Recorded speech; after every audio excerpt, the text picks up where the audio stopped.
Good evening to the Town of Wenham warrant hearing, Monday, April 26, 2021 at 7:01 p.m.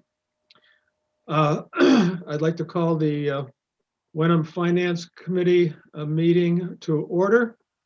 And if we could do just a quick roll call, voice roll call. Here, Jim Purdy.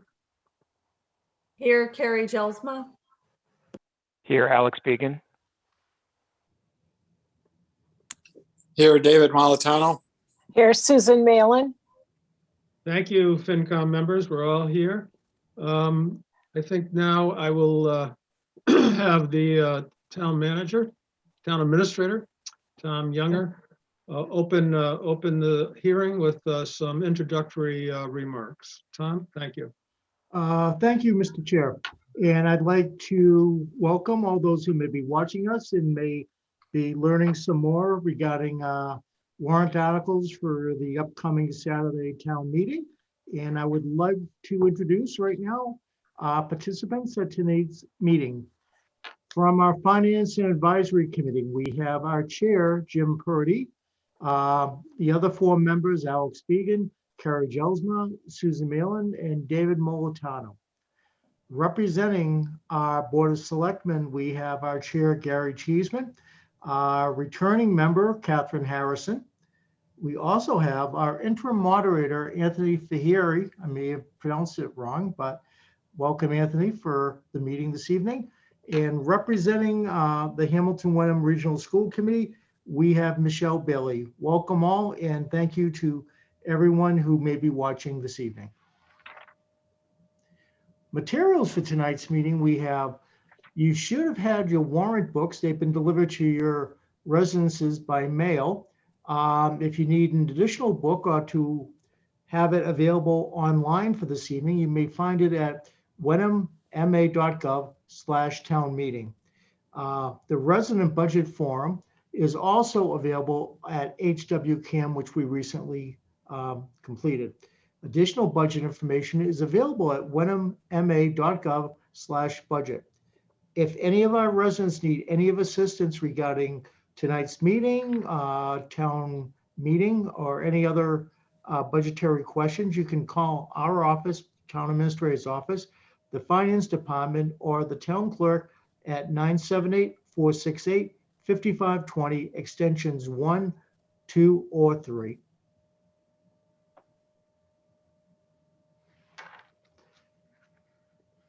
The article overview, we'll be doing them numerically.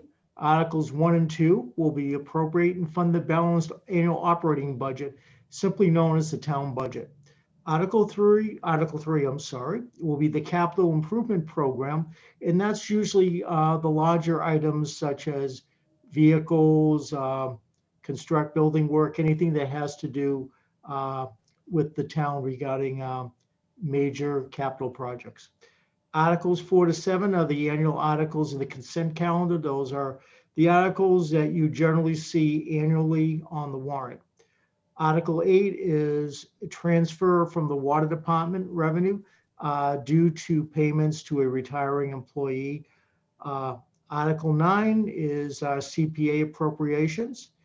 Article 10 is a relatively simple article regarding net metering credit purchase, which would allow the community, should we enlist solar on some of our buildings, which we'll be discussing when we get to Article 10, to allow us to basically, what we earn from that from solar, we can utilize that to pay down our electric bill on that building.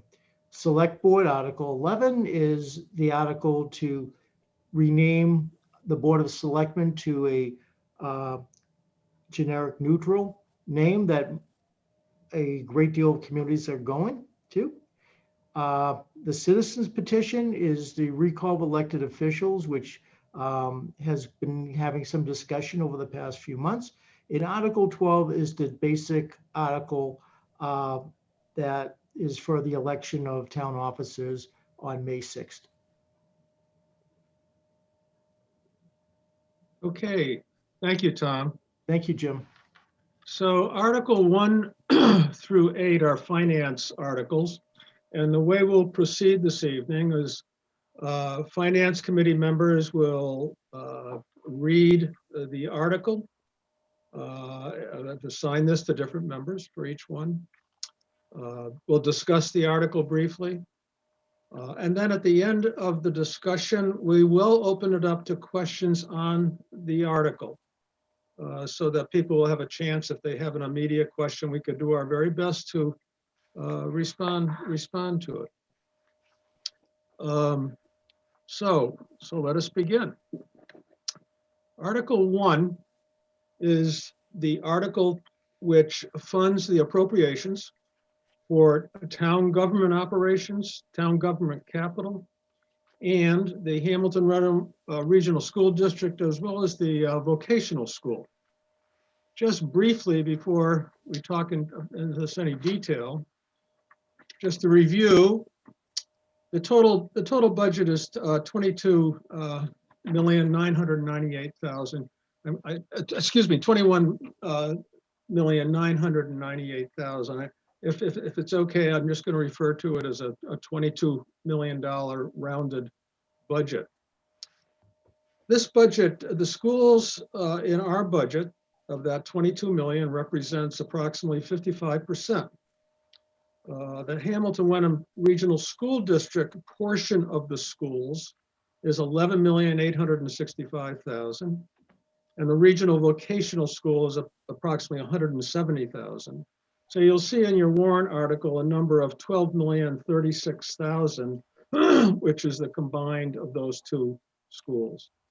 Town operations, including the town capital, which is under Article 3, is approximately 9,962,000, or 45% of the budget. So this year we received $628,000 of so-called free cash that's certified by the Department of Revenue under Mass General laws. And we are using two portions of that, if you will, to assist us with this year's budget. 316,000 in Article 2, 316,400 is to offset the remaining operations costs of us doing business in town. That $316,400, in fact, defers an override for this upcoming fiscal year 22 in the budget. There's also on Article 3, which we'll talk about in greater detail, capital 269,000 for, I believe that's the number, 269,000 for capital improvements. So that is principally the Article 1. We will this article will be voted on, and then we will move to Article 2. We have to move and accept this article before we go to Article 2. There is a slide here that I think further clarifies our revenues. I thought it was important to point out to the community, and I think many in the community are aware, that most of our revenues, 97%, comes from our real estate taxes, our real estate levy, which is 86%, and so-called local receipts. So most of our revenues come from our own revenue developments from the community and from local receipts. So that is an important piece of the picture. Just quickly, local receipts includes, and it is in your warrant book, for example, motor vehicle excise tax, pilot payments in lieu of taxes, fees, rentals, other revenues, licensing and permitting fees, and investment income. So that's under the local receipts, which, as you can see, is 2.5 million in the real estate. Within our real estate levy, the 2.5 levy limit is almost 18.97 million of 86%. So that is the principal sources of our revenues. We also this year, in working with the Board of Assessors, they have what's a so-called overlay account in which they accrue dollars over the years to assure that they have money for review of folks that feel they need to have a return on their taxes.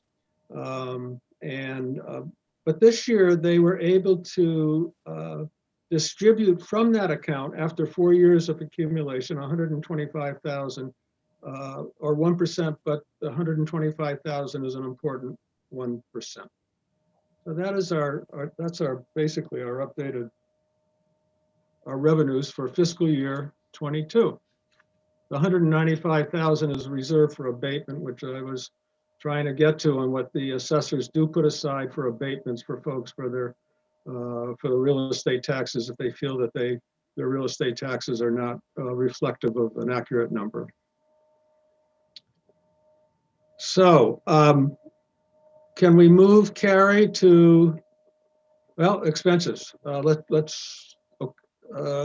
do the expenses too. Thank you, Jackie.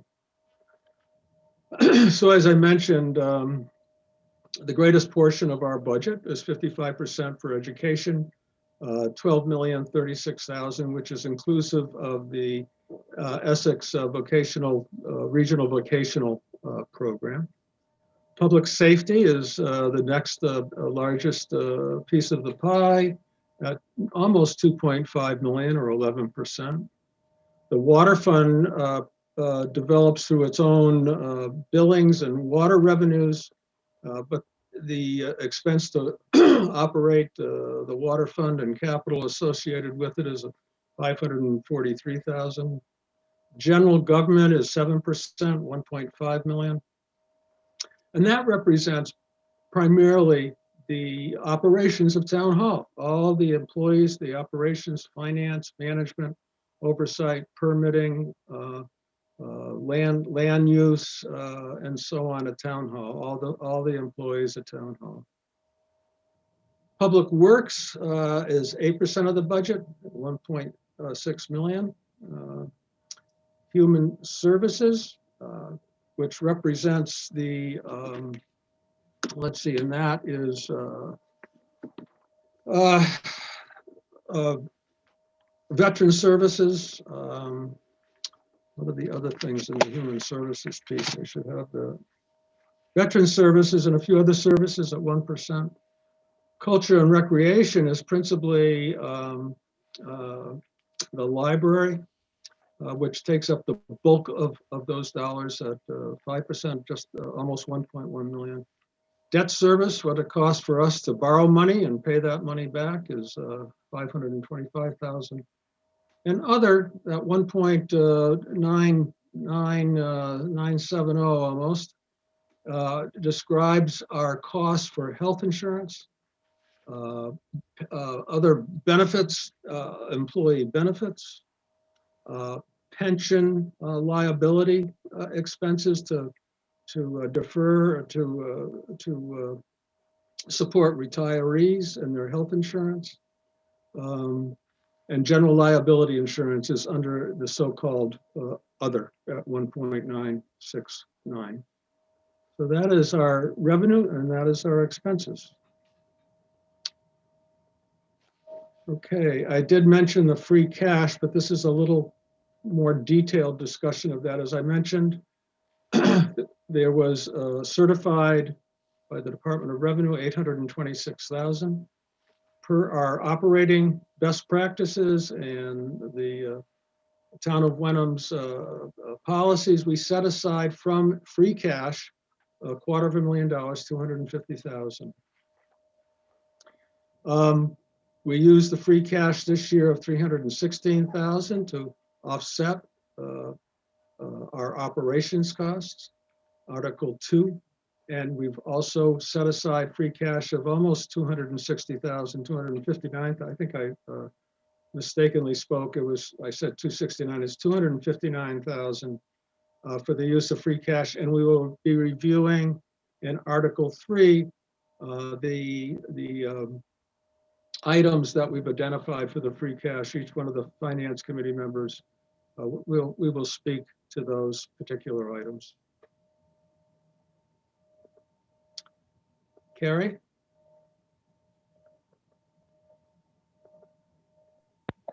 Carrie? Yeah, hi. Hi, could you go through the enrollment slides and the school? Carrie is our liaison and has been for 2 years to the school department. Yes, hi, everyone.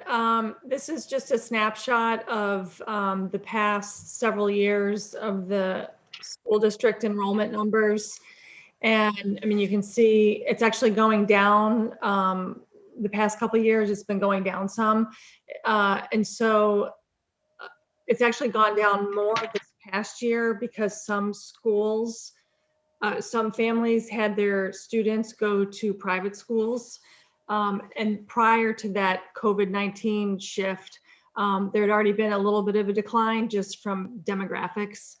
But that's something that we're aware of. And Gary Cheeseman had sent a letter to the state legislature and to our representatives to ask them to accommodate that change. We expect more students to be coming back next school year, now that we're kind of moving through COVID-19, knock on wood, because the state dollars are based on school enrollment numbers.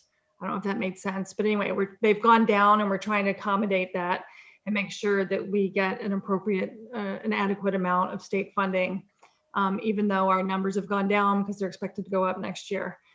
And then the ratio between Hamilton and Wenham students has shifted a little bit.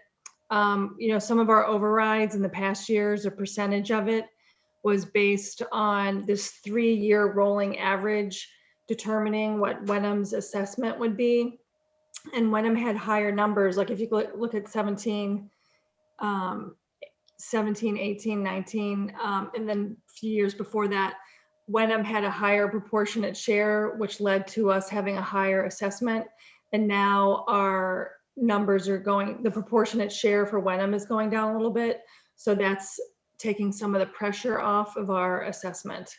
And I don't have a percentage, but it's allaying some of the budget pressures we've had. This is very hard to read. This just reflects some of the same concepts that I've already talked about. The green line are Wenham students and the blue lines are Hamilton students. I actually cannot even read it on my computer screen. But this just shows some of the trends over the past years that I was just speaking to. I'm not sure what's on the next slide. The assessment by town. Yes, this shows the past 6 years of assessment. Again, we're comparing Hamilton and Wenham ratios to the total school district budget. So this year, the Wenham assessment is 11.8 million. Is that the same number I have? Anyway, 11.8 million. And that's about a third of the total school budget, which is 33 million. And you can see Hamilton is about 2/3. Does anyone have any, I don't know how much detail to go into. Does anyone have any questions about some of these trends or what the numbers are? Okay, we can move on to the next slide, please. Well, Oh, so I'll pick up from here. And after this slide, I also read the formal motion just so people have that. This is the estimated tax rate going into FY22. The actual tax rate will be determined in late October, November. So right now, this is an estimate, and we'll wait to see how the actual tax rate will work out. We believe that it will not be any higher than what's showing, and the assessor's office believes that there may be an opportunity to reduce that number, but we do have to, I don't want to go too far out here, but that it may be reduced, but we'll wait and see in the fall to see what that actual tax rate is going to be. So let me actually read Article 1 just as a formality. Again, the budget is 21,998,000, rounded off. The motion is to see if the town will determine what sum of money may be necessary to defray the town's expenses for fiscal year 2022. The 12-month period beginning July 1, 2021, and ending June 30, 2022, including expenses for the town and regional school district. Make appropriations for the same and determine the source thereof, provided, however, that the budget proposed here under is intended in concert with Article 2 to provide for a budget within the town's levy limit, or take any other action as required. In other words, we are proposing a budget, as we have stated, with no override articles. So that is Article 1. It's the beginning of our discussions in finance at the town meeting, and a significant portion of how the town will be spending its money in fiscal year 22 and raising money. Any questions from participants?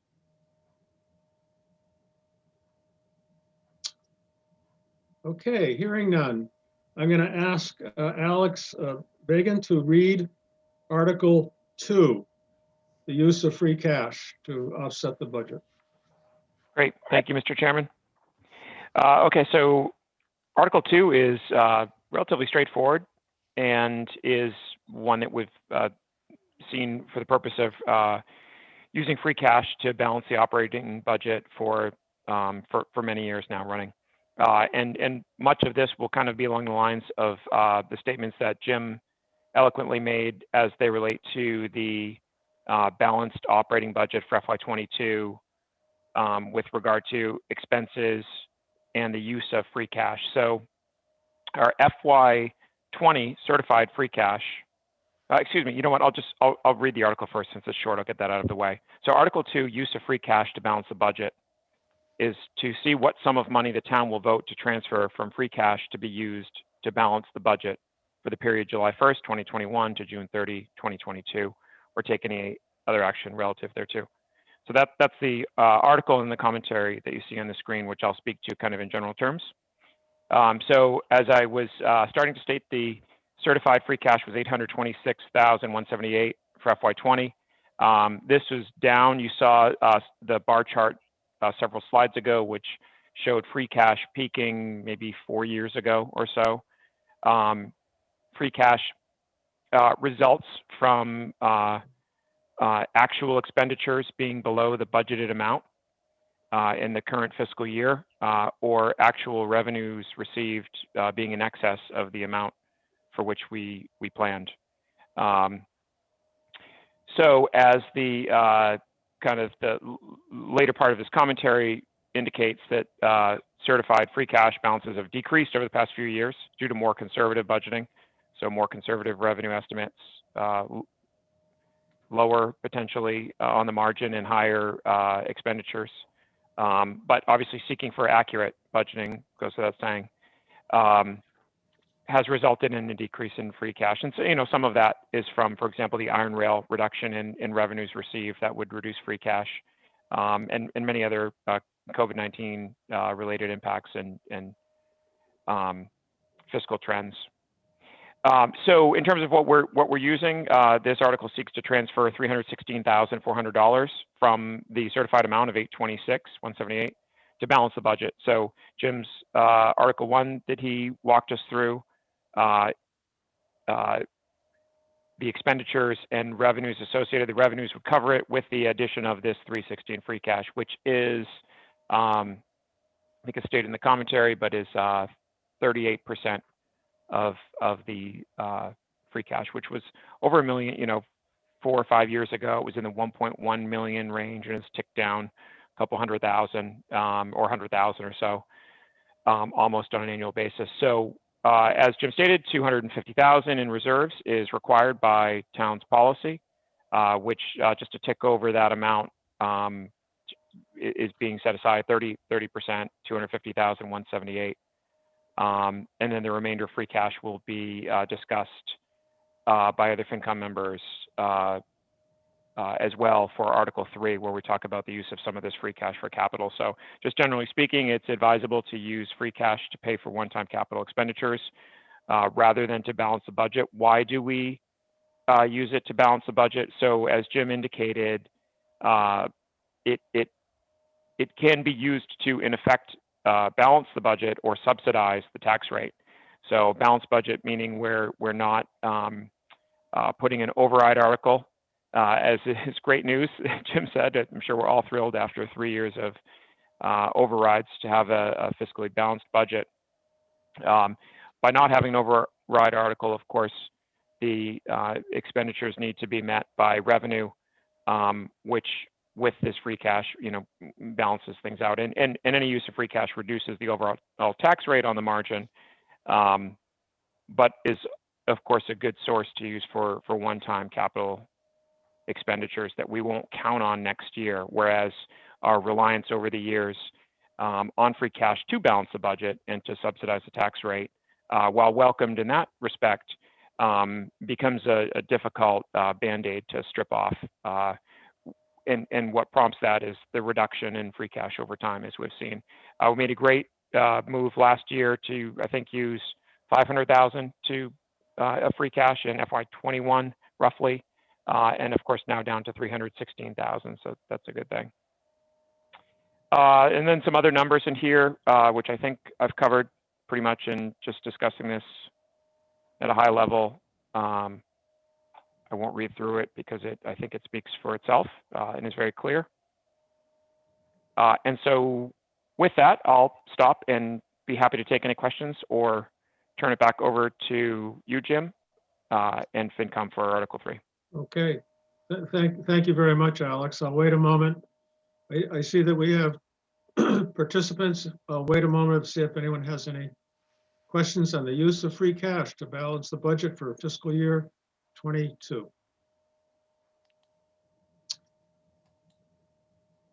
Okay, hearing none, let's move on to Article 3.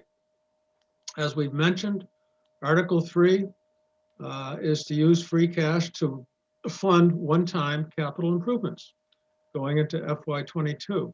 I will read the motion and then I will ask different FinCom members to discuss A through E, including myself, actually. This year, by the way, just for public information, the Finance Committee had assignments to liaison with the departments.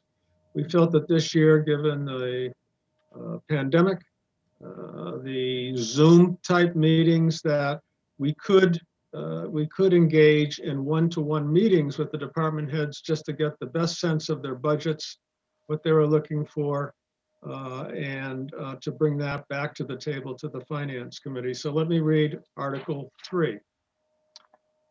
To see if the town will vote to transfer from free cash a sum or sums of money to fund the town's fiscal year 22 capital improvement program, including the acquisition, equipping, and all other incidental and related costs of items A through E, as printed below. So the total of the money, as I think I did state, is $259,600. I'm going to ask David Molentano, to talk to A and B. David was the liaison to the police and the fire department, but we have two police capital requests here. David? Sure, thanks, Jim. So the first A is replacement cruiser. It's obvious, maybe not so obvious, that the police put a lot of miles on their cruisers as they make the round to the town. So every year we replace a cruiser. It's pretty standard what we've been doing for the last few years. There's 1 year before I was on the committee that we skipped it, and it ended up costing us a little bit more money than usual. So it's just usual maintenance to keep the police vehicles up. We do sell, not we, the town of Wenham, but the police department sells them back and gets a little of a credit sometimes on the old cars to offset the cost of the new car. B, the replacement rifles, also as it says, everyone can read, is year 2 of 3. After a certain amount of rounds in the rifles, they do need to be replaced, and that's we're in year 2 of that. There will also be next year will be hopefully the last year for that. But these are really standard capital requirements that we've been doing for the last couple of years. Thanks, David. I'm going to take C, the library roof replacement, and bear with me for a moment while I just review a little bit of the history of this. If you may recall, to participants, and that last October, we approved at town meeting a library roof replacement and the amount of money was $75,000 last October. What that $75,000 represented, and by the way, that was an initial quote. And subsequent to that initial quote, over the course of the last probably 5 or 7 months, we've had an additional quote, a more refined quote, and also have included the rec department building, which is a flat roof, which is included now in this whole upgrade of the library / rec department building roof. So that $75,000 last fall was really split between Hamilton and Wenham. We, as folks may know, this is a shared service, including the capital expenses. Last fall, the $75,000 broke out in the following way: that Hamilton was assessed $61,333, and Wenham was assessed $31,657. It's approximately a 66% for Hamilton and 34% for Wenham. Now, over the course of the past months, the quote now, the final quote that we're moving into, and is pretty close, is approximately $310,000. So what this $75,000 library roof replacement represents is Wenham's remaining share, if you will, of our share of the total of the 310, which would come to approximately roughly $106,000, and Hamilton would be assessed for the remaining $200,000+. So I just wanted to just explain that a little bit, because people may be asking, why are we spending, or why are we requesting another $75,000? And that is the brief history of the library roof replacement piece. And if there's questions, we'll try our best to answer them when we're through this.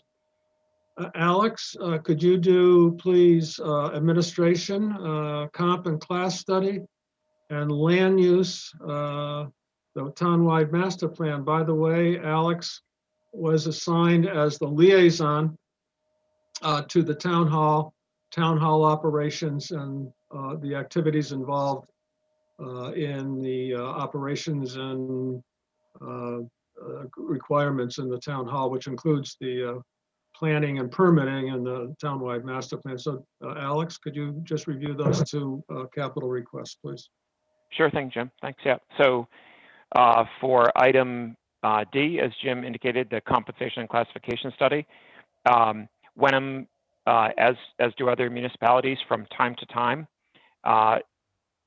engage with consultants to perform a kind of a broad overview of the classification, compensation and classification of basically it's town employees, it's non-union employees. So the point of this is to help ensure that we have compensation that's in line with the market, that's commensurate with changes to the compensation that you'd expect over time, relative to the roles performed by various departments in town. And it's something that can be addressed on a kind of a very like in narrow terms on like a small scale independently. And we've seen a lot of this whereby department heads will, for example, with the COA or in the town clerk's department, would reach out to neighboring communities, which are, deemed, close comps with respect to the nature of the roles and the related compensation, and in an effort to basically, in some cases for part-time work, to be able to get a better sense of whether or not the Wenham's compensation for those roles is on par with where it should be. In many of those cases, it's been found to be lagging. So this is designed to make sure that we're fairly compensating employees. The challenge results in really taking a broader look across the town and all departments to make sure that we have a better handle on it, and it's deemed efficient to consult with the experts who have a better look and access to better data and a broader area of communities to help us understand what changes we might see, and to help ensure that we're paying our employees correctly. It's a basic gist. We had a comp and classification study, I think, and I might look to Jackie, our Director of Administrative Services, to confirm this, but I want to say it was about 5 or 6 years ago. And I don't think that covered the entire, all departments at that time, but I'll pause, maybe she can correct. Alex, you're correct. It was 5 years ago and it was only for non-union, whereas this study would do all non-union, but more importantly, will cover all 4 collective bargaining units in the community. So that prior study didn't include any of our employees of collective bargaining units. And we will be actually going to into negotiations with 3 out of 4 of those collective bargaining units this coming fall. Their current contracts go through this fiscal 22 budget, but will need to be renegotiated for fiscal 23. So it'll be helpful to have this data in advance of those negotiations. And we've never studied, the library was included in a study, I think even longer ago than 5 years with Hamilton. But in terms of our union, our other collective bargaining units, police, fire, and AFSCME, which is public works, those have never had this work done, at least as far back as I can find. Great. Thank you, Jackie, as always, for the added detail. Jim, if it's okay, I'll jump to E for the master plan. That'd be great. Thank you. Great, thank you. This is obviously a significant capital expenditure, and I think it's a big step for Wenham that many residents and those in Town Hall and our planning coordinator, Margaret Hoffman, and Ann Weeks and other members of the planning board have been pushing for. And we're happy to be including this in the FY22 operating budget. So the master plan entails essentially planning for the long term for Wenham. It's been many years, 30 plus years basically, closer to 40, I think, since any official master planning efforts in earnest were done for the town. The town has taken many steps to assembling pieces of what will really drive the vision for Wenham or help sort of enact it and help it materialize in a way consistent with what is best for the town, as deemed by residents, and understanding our limitations for things like development, taking into account our goals of retaining and maximizing open space, finding new opportunities to attract and retain residents, and do what's best for the town. It's a significant effort that's going to involve a lot of the public elected and appointed governance bodies in town, namely the select board, and is a significant expense, and it's we were able to get it into the operating budget without an override this year. So FinCom was very much in support of it, really from the get-go when the ask was put before us. We've had this, I will say, as a potential budget item for the past several years, kind of in the background, if you will, not really at the forefront because of some of the capital expenditures that we've had to defer based on overrides, but where we had some additional levy room and the use of free cash deemed appropriate for it, we're happy to take these first steps. So we will be engaging with a consulting firm, of course. This is a heavy lift in terms of the work that's required. It can't be done by the elected, appointed, and volunteers. And those within town hall, we're just not staffed, really, no town is, to take on this undertaking, but it will involve a lot of community outreach and forums to help collect resident information for those who wish to express kind of how they see Wenham going. It'll look at any smart development opportunities that we might have before us. It will tee up questions as to how to address, for example, like if chapter properties were to become available with the town's right of first refusal, as we've seen in the past, and will again someday, how to respond in those cases without with the benefit of time, that is, to plan for the long term. So it's going to take time, but it's one thing that'll unfold and help guide Wenham really for the next 10, 20 plus years. And there are implications for zoning with respect to historic treatment of areas in town and the whole work. So we're excited to see it kick off, and I wouldn't expect to see anything in the next few months that's really super material, as for residents who are wondering how this will play out. But over the coming year, I think it's going to be something that'll get a lot of visibility and that the town's really excited for. Thank you, Alex. Sure, thank you. Appreciate it. Just a note about the first three articles, although it states it at the bottom of each one of the articles. The Finance Committee approved these articles, all three, in a 5-0 vote to support the articles. The other piece of information I'll note on the capital, the one-time capital does not, that amount of money of $259,600 does not fall to impact on our tax rate, as it's one-time purchases out of the free cash. But I thought that might be important to note. So let me stop. Are there any questions?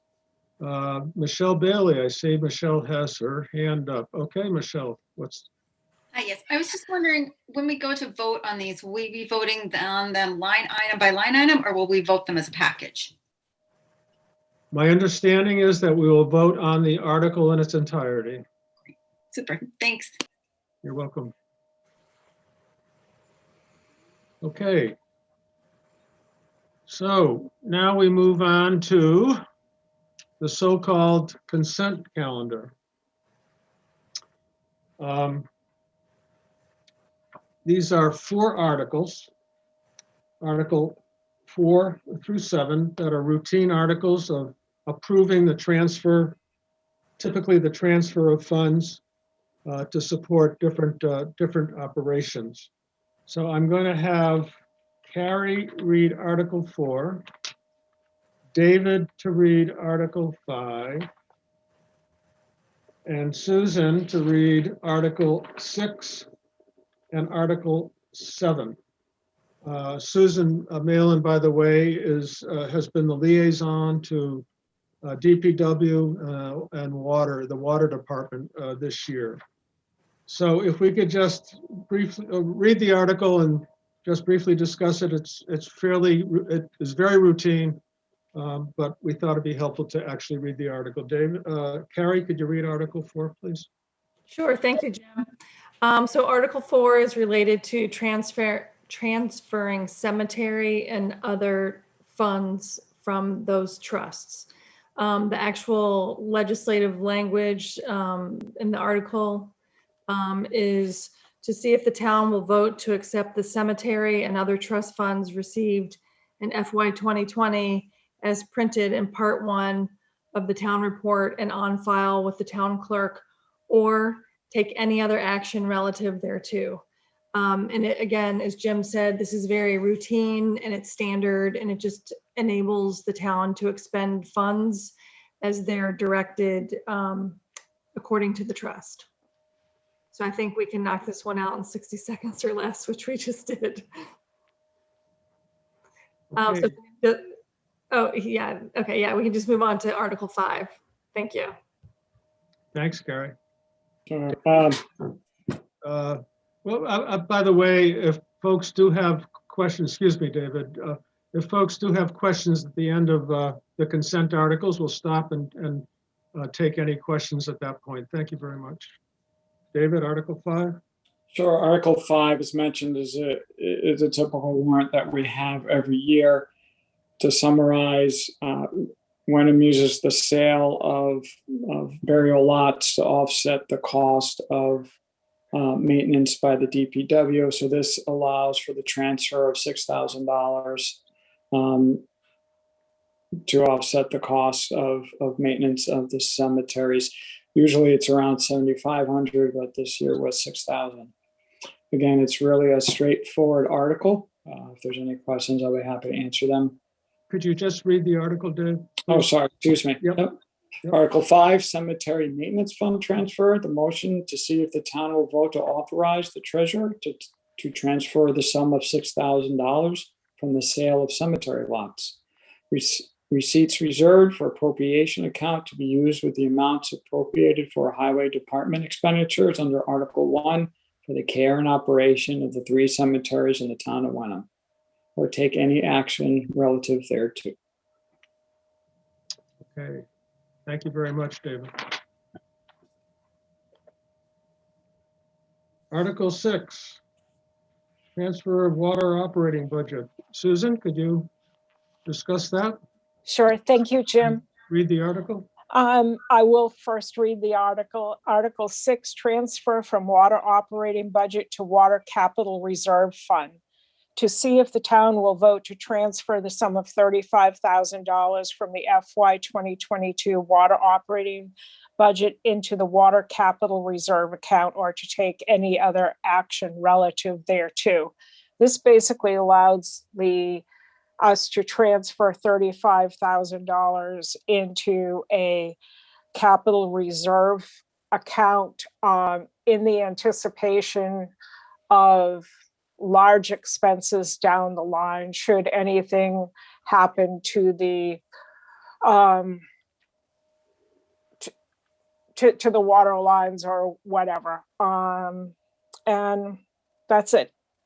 Pretty mundane. And pretty important, though, too, to And have pretty that reserve important. account. That's right. For our water, which we have excellent water systems and Right. water in the town of Wenham. Thank you, Susan. Could you You're welcome. move to Article 7, please? Sure.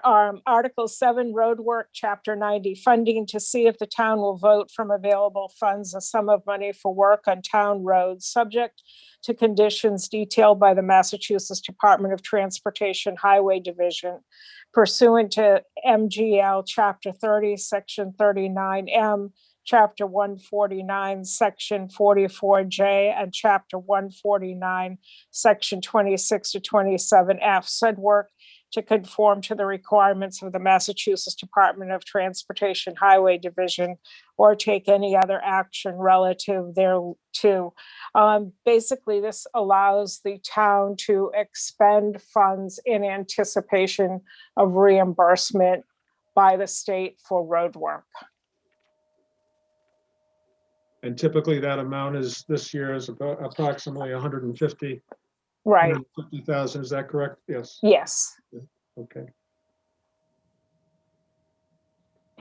Okay, any questions from participants on Article 4, 5, 6, or 7, so-called consent articles?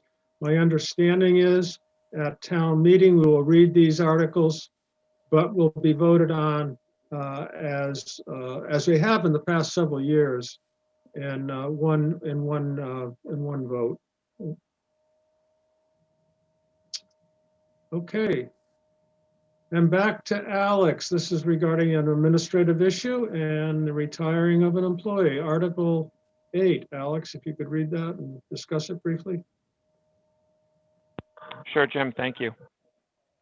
So Article 8 is a transfer from water surplus for sick time buyback account for a retiring employee.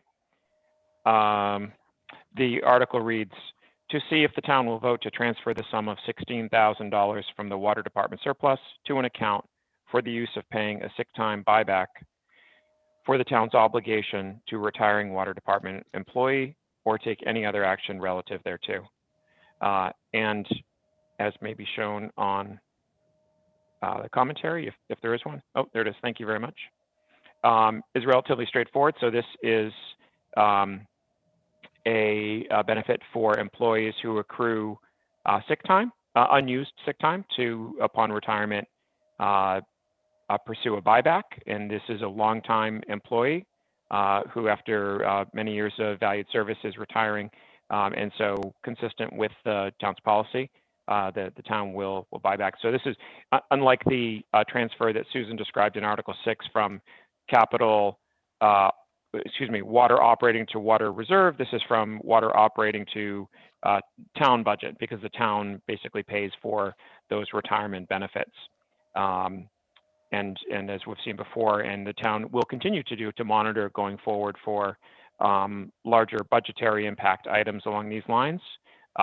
One time, obviously, for retirement of longstanding employees, keeps tabs on it, and will, just for financial, prudent practice going forward, we'll kind of keep track of these and pay out of this account as needed at the time of those employees' retirement. So relatively straightforward, and I'll leave it at that.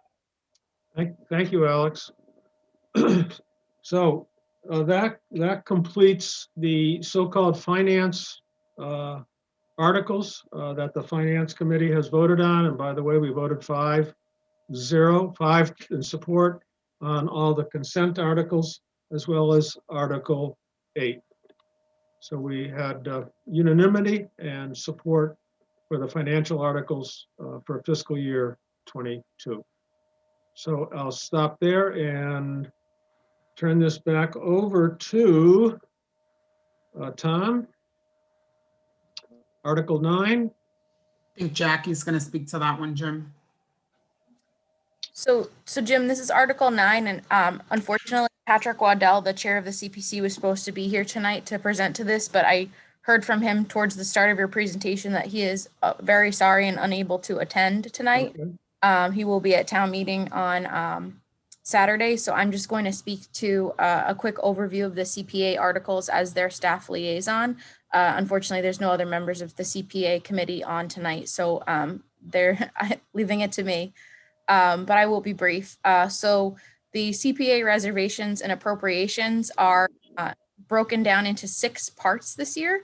The first being the annual transfer of revenue and admin costs. The second, the town hall debt. The third, the West Wenham feasibility study. The fourth, the Wenham Museum HVAC system. The fifth, the Wenham Affordable Housing Trust transfer. And the sixth, a revision to the community house grant terms. So you can see in your warrant book or on the slide presented, the first part is the annual transfer of revenues and administrative costs. Based on a higher state match for fiscal 21 than anticipated, we have additional transfers for fiscal 21 as well as the annual transfers for fiscal 22. So this is basically putting the CPA revenue the town is receiving for the balance of 21 and for the start of 22 into the 3 various CPA statutory accounts: historic resources, open space and recreation, and community housing. So this makes all those necessary transfers and puts the balance of the FY22 revenue, not a part of those 3 categories, at 10% each into the FY22 budgetary reserve. It also appropriates $8,500 for the CPC administrative expense, which covers the CPC employee, as well as the CPC minutes taker, the payments to this Community Preservation Coalition for dues, and the various legal notices and legal work that the CPC requires throughout the course of doing their grant applications and business every year. So that's part 1. And there was a recommendation from the Select Board, FinCom, and CPC of favorable action. And you can see the results of that at the bottom, respectively. I'm going to keep going unless I see a hand. The second is for the town hall debt. This is for the continuing debt service for the historic aspects of the town hall renovation. We have roughly 6 to 7 years left of this town hall debt service. It was a 20-year debt service. So we're moving towards the end, and every year the payment goes down. So it's $121,900 for fiscal 22 and received favorable action, a recommendation from Select Board, Finance Committee, and CPC. The West Wenham feasibility study is a recommendation from the Open Space Committee and would be a transfer of $15,000 for a feasibility study of the West Wenham Playground. This is considered to be an underutilized public space in the community off of Topsfield Road if you haven't visited it. And the goal of this feasibility study is to really understand what other potential uses there could be for this space. And what might be done moving forward in this space, whether it's, youth sports, dog parks, more passive recreation, open space. It is adjacent to other open space parcels and other recreational parcels in the community.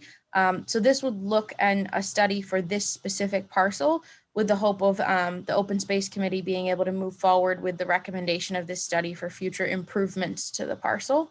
It received favorable action from both the Select Board and the CPC unanimously, and a 2-2 favorable action recommendation from the Finance Committee.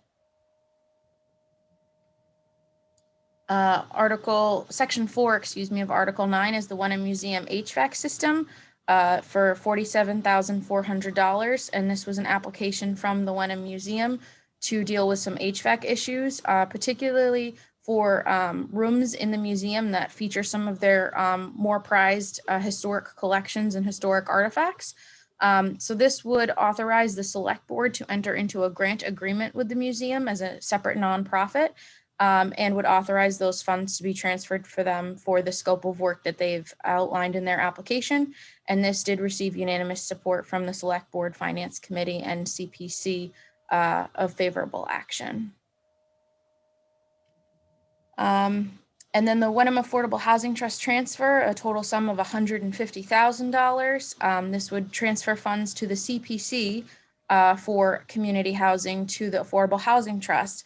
So the big difference between CPC and Affordable Housing Trust when it comes to the utilization of these funds is that CPC money needs a recommendation of the CPC to town meeting and a town meeting vote, whereas the Affordable Housing Trust can move money to a project by a vote of the trust, followed by a vote of the Board of Select. So different ways to spend money to the same goal of affordable housing in Wenham.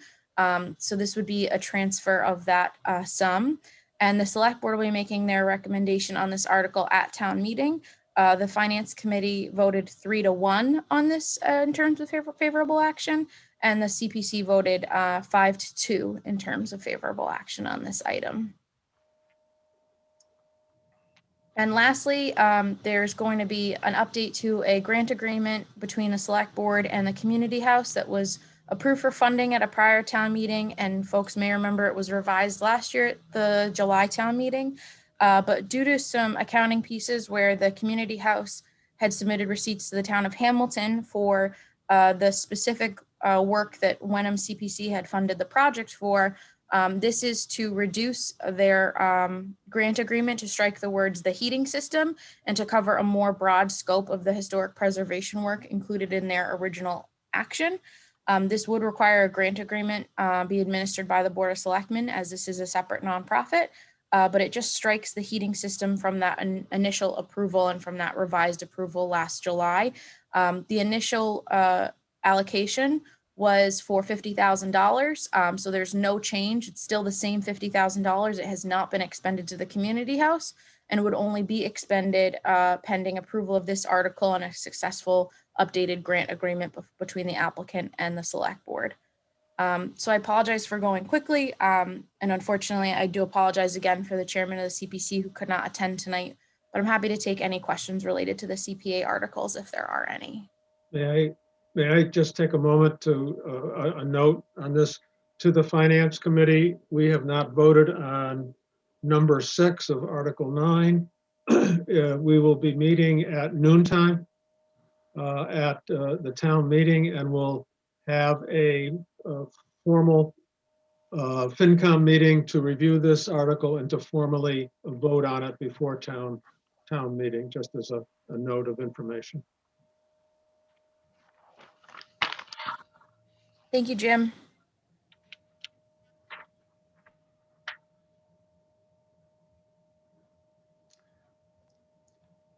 Okay, thank you, Jackie. Thank you, Mr. Chair.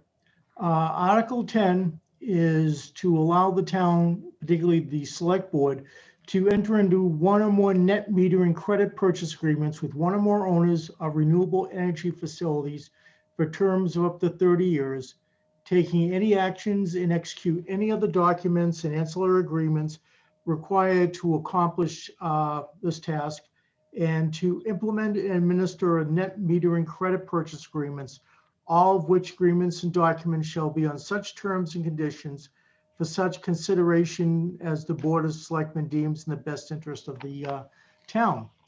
What this would be is there's no financial implication as far as cost goes. Should any of our buildings, town buildings, begin with a solar program for their electricity, what this would allow the board, select board, to enter into an agreement with any of the renewable energy facilities to basically purchase what we are saving by utilizing solar energy. We are not at that level yet, but we will authorize the board to do this should this occur. The town of Hamilton also, at their town meeting, I believe, is doing a similar article this year also.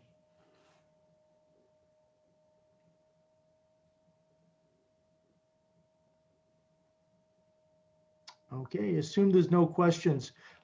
Gary, do you want to take the select board one or? Sure, I can do myself. Select board.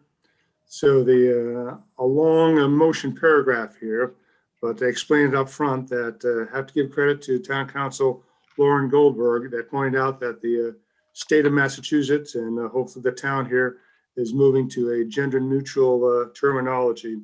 So what this article does is basically replace the term Board of Selectmen with the new term Select Board. So the full motion, if I need to read through it, is to see if the town will vote to change the name of Board of Selectmen to Select Board by amending the general bylaws to strike the words Board of Selectmen, Selectmen, and Selectman, and inserting in place thereof, respectively, as follows: Select Board and Select Board Member, and further to delete the first paragraph of Section 5-6B and insert therein the following. This changes the terminology, not the substance. So powers and duties: the Select Board shall serve as the chief executive officer and policymaking entity of the town and have and exercise all the powers and duties vested in boards of selectmen under the general laws or by vote of the town, and such other authority as specified herein, including but not limited to the following.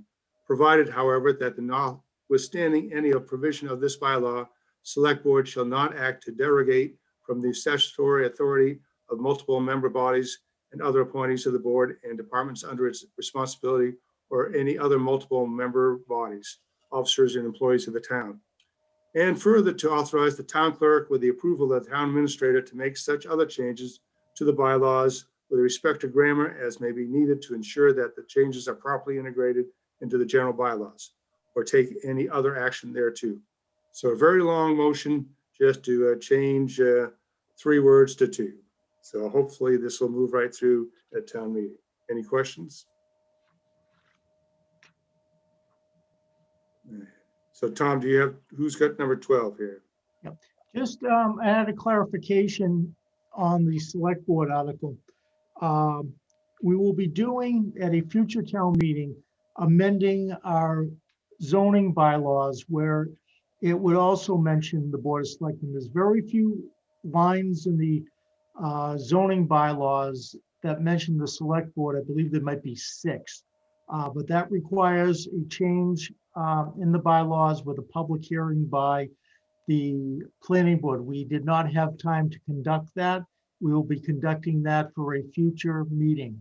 And in particular, many communities right now are changing the language from Board of Selectmen to Select Board. So this is not unique to Wenham, but is being more of a change statewide going forward. And I believe of all elected bodies for most towns, I believe this might be the only one that still has the word that is not gender neutral. You have Board of Health, Planning Board, Board of Assessors. But this is still, I believe, the only one that does say the word man in it. Thank you, Tom. Thank you.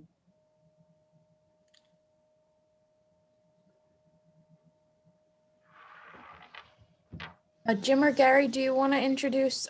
We have Jeremy Coffey here tonight to speak on behalf of the petitioners for the citizens petition. Would one of you want to welcome him? Gary, would you like to do that, or? Sure, go ahead, Jim. Oh, okay.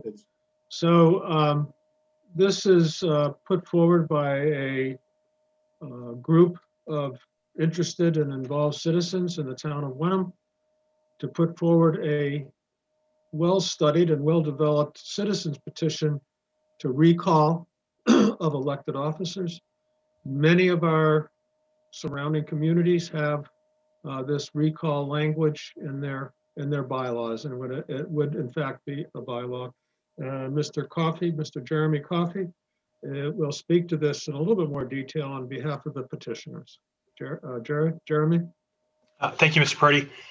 I guess I'll start by reading the motion. It is to a citizen's petition, recall of elected officers, to see if the town will vote to authorize the select board / board of selectmen to petition the general court for special legislation to provide for the recall of officials elected solely by the voters of Wenham, and further to authorize the general court to make changes of form only to such legislation unless approved by the select board prior to enactment, and further to authorize the board to approve such changes as are within the public purposes of this petition or take any other action relative thereto. A lot to unpack there, but kind of the sum and substance of it is we are hoping to put into the hands of Wenham voters not only the power to put people into office, but under appropriate circumstances and after following certain prescribed steps to remove folks from office to the extent that their behavior is inconsistent with what those voters expected that person to do. I guess maybe just to kind of put some fence around it, things that this would not cover. It would not pertain to officials serving in positions elected by residents of both Hamilton and Wenham. For example, the school committee. You would not be able to recall someone from that board. It would not apply to a disagreement over an elected official's otherwise proper decision-making processes unless that decision involved a conflict of interest. So if you just disagree with what someone has done, but it's an otherwise appropriate action, this would not be an appropriate remedy. Rather, it's only if an elected official has engaged in some conduct or course of conduct that a requisite number of voters believe is inappropriate, then a process could be put in motion to have that elected official recalled and then a replacement put in his or her place after that prescribed procedure. So with that, I guess I would pause and open it up to any questions or comments by those who are here. This is Gary, if I may. We also ought to point out that we should thank the town council, Lauren Goldberg, who put in considerable time to make sure the formatting and the legalese wording of this will meet the requirements of law so that when we do get to town meeting, it will be a valid and complete vote. Yes, absolutely. Thank you for pointing that out. I would have been remiss to not mention Ms. Goldberg's participation. Hi, it's David on FinCom. Just wanted to ask a general question. How many citizens signed the petition? I don't know how many signed the petition. I know I was the first, and so that's why I'm here speaking to it. Okay. But I know it satisfied whatever the number was. I think it was 20 was the amount necessary to get this on the warrant. And I think we exceeded that by a fair amount. Okay, and just to confirm, it's not, I'm not going to use the correct English, but somewhere in California, if they don't like the vote, you can recall or are unhappy. This is for conduct only, or in general terms? That's correct. Okay. And there are some safeguards built into it. It can only be initiated by 50 or more registered voters. That's just to get the process started. To actually initiate the recall itself, you would need signatures representing at least 10% of registered voters. So, at this point, at least 290 people would have to disagree with the elected officials' conduct in order to bring this to the ballot. So it's a pretty heavy lift, given that I think we had 500 something voters participate in the last election. So it would be a substantial portion of those who are participating in the electoral process disagreeing with elected officials' activities to actually bring this into effect. Great, thank you. If we could also add too, that we hope that all the citizens of Wenham clearly and carefully review this. It's in the warrant article, as Jackie put up on the chat there, and to come to town meeting with at least a good understanding of each individual step that this involves, so that we can move on through this with an informed crowd. Yeah, I think we'll be posting on social media sort of a summary of what the procedures are, and also have a handout at town meeting. So to the extent folks didn't see it beforehand, they'll at least be able to read up on it before they are asked to vote on it. Jeremy, Yes, sir. in your research of this, do you recall, I know a few towns locally, but do you recall how many cities and towns in the Commonwealth have a recall bylaw? Mr. Purdy, I don't have the exact number. I know it was not an insubstantial number of towns. So it is kind of a growing trend. It's along the lines of government accountability. This is sort of bringing things into the future a little bit. And, I'm glad to say that I think Wenham could be on the leading edge of that movement of not only getting good government, but also enforcing good government to the extent that we aren't happy with what's going on with our elected officials. I'm just wondering if it would be possible. I suspect that may be a question that may be asked. And it'd be a data point that might be of interest to the town meeting members. If you That's a great point. I'll make sure we're ready to address that. You might not be able to find the number real quickly, but it's just a suggestion, Jeremy. Thank you. Absolutely. Thank you. And Jeremy, thank you for clarifying that this does not pertain to the school committee, since the school committee is voted on by members from both towns or residents from both towns. So you can't have one town deciding to vote that. So that would require a little more work to get something like that in place. Yep, that's right.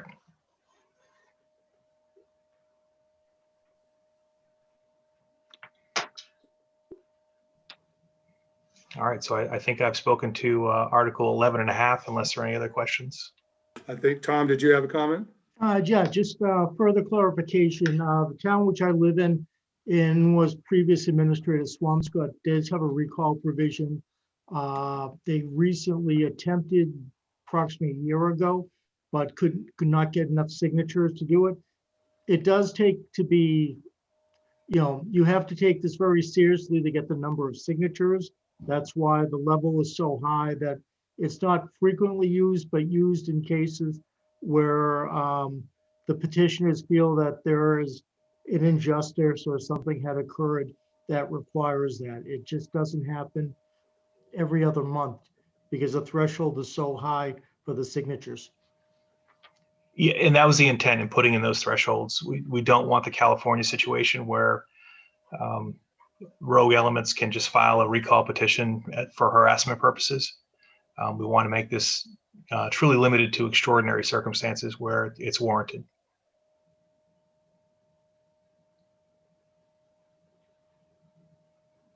I have just one other question, Jeremy. Yes, sir. The language is very developed in the warrant book. Is that language and the subsections that you've developed, are those unique, if you will, to the town of Wenham? Or is much of that language or the subsections similar to other cities and towns? It is similar to other towns. Again, with the guidance of council, we've tried to make this consistent with what other communities are doing, but also taking into account whatever unique circumstances we have in Wenham. And so while it's lengthy, a lot of it is lifted from other towns and what they're doing. But, you know, it is tailored, we hope, to Wenham's needs. Thank you. Thank you very much, Charlie. The other part that was interesting that I'm not sure if we had really clearly it's been called out is that you can't just recall someone, you have to recall them and replace them with someone. So there has to be someone also willing to step up and step in. So it, as Tom said, it is it's a serious thing to do. Correct, yeah.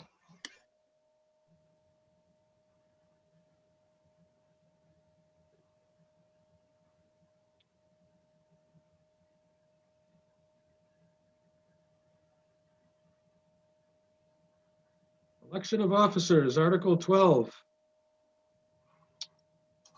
So listed. Tom, do you want to speak to that or? Sure.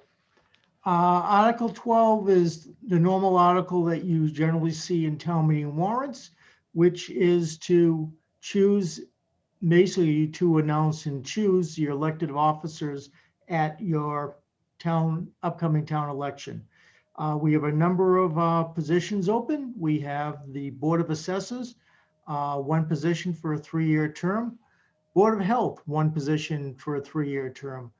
The Board of Selectmen, soon to be named Select Board, one position for a 3-year term. The Hamilton Wenham Regional Library Trustee, we have 2 at-large positions, 3-year term. I thought one of them was a 2-year term. Also, I would have to double check. Maybe I could be wrong on that one. Sorry. Nope, I'm sorry. I'm confusing it with the Housing Authority. I apologize. The Hamilton Wenham Regional School Committee, 2 positions, 3-year terms. Town Moderator, 1 position, 3-year term. Planning Board, 1 position, that is a 5-year term. Water Commissioner, 1 position, 3-year term. We have a 5-year term position on the Housing Authority, followed by a second position, which is a 3-year term to fulfill an unexpired term.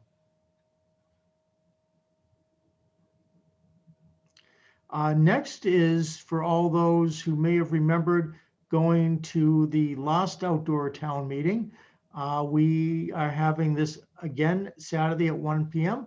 at Pingree Park, and this is just a guide for how to enter the park and where to park. If you're looking for logistics, meeting materials, you can find them online at wenhamma.gov/town meeting. The weather looks like it's going to be good for us on Saturday. So we need to reach our quorum for the annual town meeting. So wishing you the best, and I hope to see you there.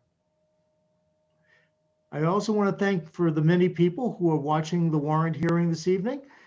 Just a reminder again that the annual town meeting will take place on Saturday, May 1st at Pingree Park. Check-in will open at noon and the meeting will begin promptly at 1 p.m. And I want to thank you for attending tonight's hearing. And I'm also thanking you in advance for attending the annual town meeting.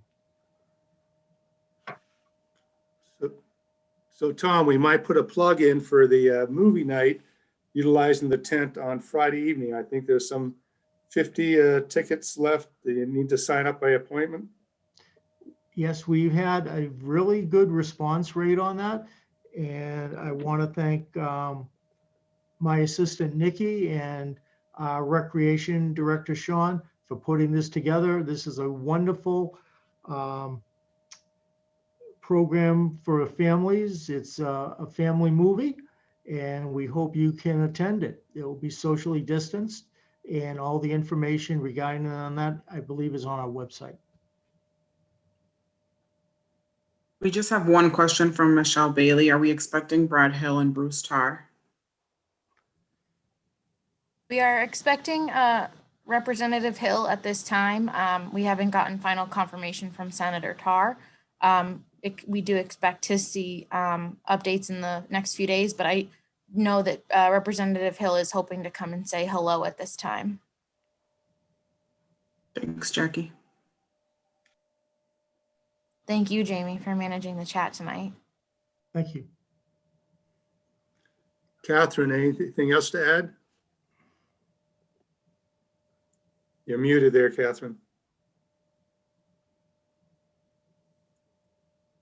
No, I have nothing to add. I just would echo the thanks to everyone who's worked very hard to put this town meeting together and to put the budget together, and the citizens petition. So it looks like it's going to be a good meeting, and I guess I will echo the fact that we very, very, very much need a quorum. So 120 people, please plan on attending town meeting Saturday at 1 o'clock under the tent. Thank you. I just might add, I think we, a shout out to Anthony Fahary for his, I think he's been drafted now for 3 different town meetings. And we appreciate your services, Tony. It's a great fill-in and assistance that you've been to the community. Well, I'm happy to do it, and I tell everybody that Jackie does all the work, gives me a script, and I get all the credit. So it's a wonderful way to do it.